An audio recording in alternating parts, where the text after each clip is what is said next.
Hey everyone, this is the Q&A for March, although I'm filming in April because I'm kind of slow. This is for the Patreon people, so here are the questions. Hi Greg, this is Mix. No need to say my last name. Thank you very much, because I couldn't do that.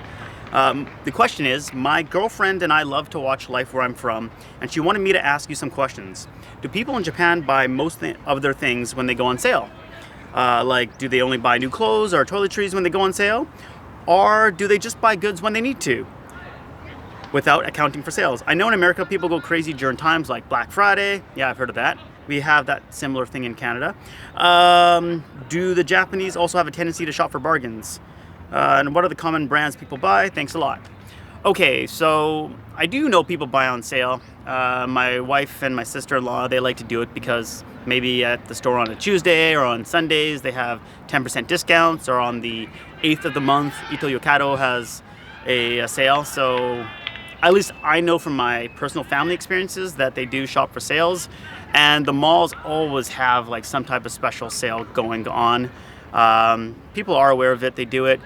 Do they do it more than what I would see in Canada? I'm not too sure. I think it's fairly similar. And I also think it depends on what socioeconomic scale you have, you know, how much money you have and whether you have to wait for sales or not. But yeah, people do. Popular brands or common brands, Uniqlo is a big clothing one. It's kind of for the, it's an affordable type of clothing store. We shop at it quite a bit. I think it's quite popular. For furniture, I would say like Nitori, that's a pretty big name. So that's fairly popular. For other stuff, there's nothing that comes quickly to my mind. So I'll leave it at Uniqlo, Nitori. Those are fairly, you know, common household type stuff, things you can get. Okay. K and E, not Q and E. Looking back at life in Japan, what is the biggest gaijin mistake you've made in public? I'd have to say, I might have answered this before for a different question, but it was one of my first times at a sento, a public bath, and I'm going to blame this on my wife because she made me do it. I had Shin, and he was just a little baby still in diapers, and she told me to put a swimmer on him, so a swim diaper. And so I brought that in, and this was in the middle of the day, so they had female staff actually checking the water quality and just making sure things are clean. And so she approached me, this Obasan, and said, you can't do this, and you have to have I guess my son has to be naked in the onsen, or in the sento. So that was fairly embarrassing because that was my first experience in a sento, and I was already getting lectured by an Obasan. So that was also my first time, I guess, naked in public in front of women. So more embarrassing. Yeah, that was fun times. Okay, this is Nat, K-N-A-T. Are your kids starting to watch or have interest in anime? Yeah, they like anime, and I'd say that Aiko likes more of the same anime that I do. And Shin probably likes more of the children-based anime like Yokai Watch or something like that. We're probably not huge anime fans, but we do watch it, so we're not really otaku, very obsessed with it. But yeah, we do watch. Simon Oust, I believe that's how you say it. What would you change about Japan if you could? I think I made a video about this, and that's smoking in Japan. That's my number one thing. Just watch the video and you'll see my whole argument about it. But I would love not to inhale secondhand smoke when I want to go to a restaurant by myself or with my family. That'd be a huge change. They've already done that in Canada and lots of other Western countries. I think Japan is about a couple decades behind in terms of that. Maybe just a couple bonus ones I'll add there is, and I've made a video about this, is the work-life balance for Japanese workers. I really think that would be an improvement, both for, I think it would help with productivity, honestly, is to work less hours but be more productive. But also spend more time with the family, there'd be less stress, and I think it'd be better. So, and the third one, I probably did have a third one, but I forget now. So I'll leave it at 2. Jock TF, how would you describe the awesomeness of alpacas? I have not seen alpacas in person that I can remember, so I have a hard time describing it. But if I remember from the Minecraft game, Shin loves to play, they spit on the characters that can actually damage them. So I think that is pretty awesome. Rick Ole, or Ole, I guess depends on if you have an accent in there or not.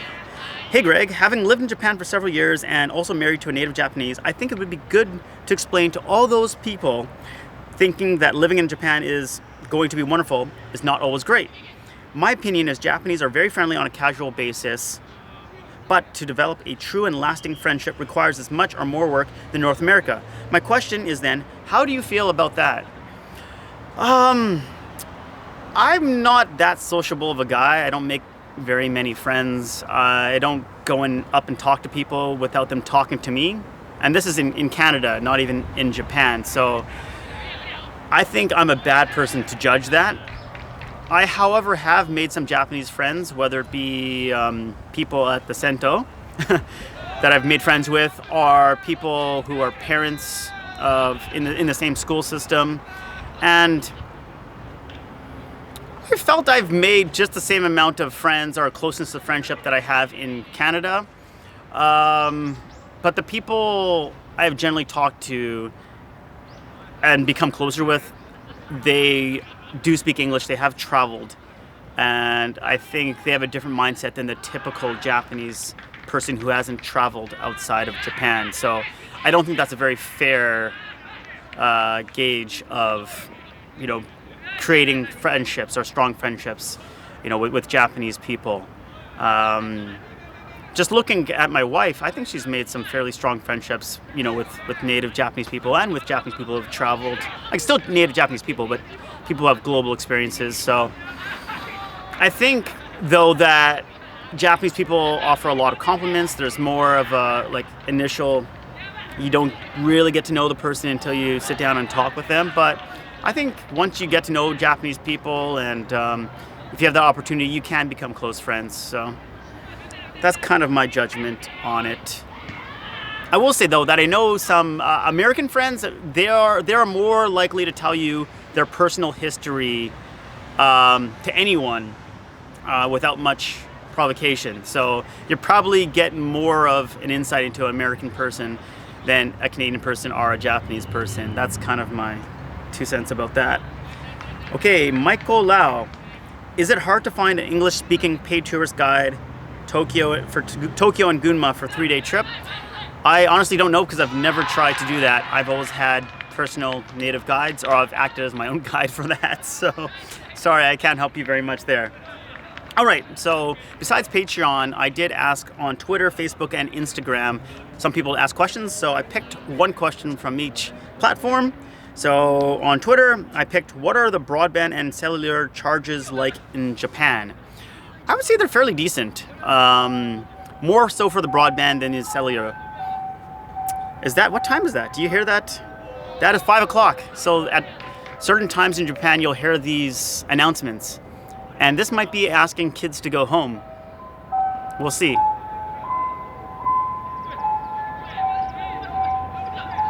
Okay, maybe I'm not patient enough to wait for it, but we'll see. If it starts talking, I'll stop.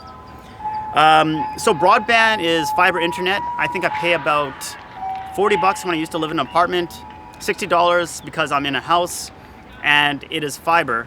So it's very fast, and it's great. So I think it's just awesome.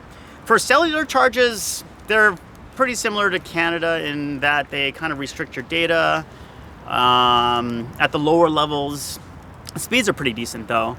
Yeah, I generally only take the 1 gigabyte plan because I don't travel that much. I know you can get unlimited, you pay more, so I don't know, it's probably a bit better than Canada, but not the awesomest. For Facebook, Francesco Caparici, how is beard seen in Japan? I've heard that a lot of people are asked to shave daily. If I go to work in Japan, will I be asked to shave? This I actually do not know because I don't work in the Japanese workplace, and I did not ask people when I interviewed them about working in Japan. But I think it's fairly common to shave. Most people I see, they do a clean shave. I don't see many scruffy people like myself going to work in Japan with the suits. I think if you work for a startup company or in the tech side, you might get more of the American Silicon Valley type of casual dress code, but I think for most areas, yeah, shaving is a thing. That's just my personal thought on that. Instagram, Magnificent. Oh, clever name there. Magnificent. TW or W. How can you cope with being over 30 years old? It's hard, isn't it? Old and have family and kids, then relocating to another country to live. What's the biggest challenge and what do you enjoy the most? I think because I was 30 and I did have family and kids, I was quite concerned about it, honestly, because my level of Japanese coming to Japan was definitely not enough to work at regular Japanese companies. I could do things like teaching English. Maybe I could have done some specialized business stuff where they would require my English skills, but I couldn't just get any job like I could in Canada. My language would be a definite limiting factor. So the biggest stress for me is making money for my family, providing for them, because I was the breadwinner in Canada and I was supposed to be the breadwinner in Japan. I found out I could work online, so I didn't need to work in the Japanese workplace, and that was all right because I could kind of create my own hours and work my own pace, work from home, and so I kind of lucked out in that situation where I could find online work. So once I had the money issue sorted out, it actually went way better than I expected. I was so nervous, and we didn't know how long we were going to be in Japan for, but we've been here for 5 years now, so obviously it has worked out all right for us. No, everything's been great. Tokyo is also fairly, it's the biggest metropolitan area in the world, and I'd visited, but I was nervous about living in here, but I find the quality of life to be quite good, and there's lots of green areas they can get to if you want to, and get the space you need. So I'm happy. And that's it for the questions. Thank you so much for asking the questions. As always, thanks for watching, and I'll catch you on the flip side.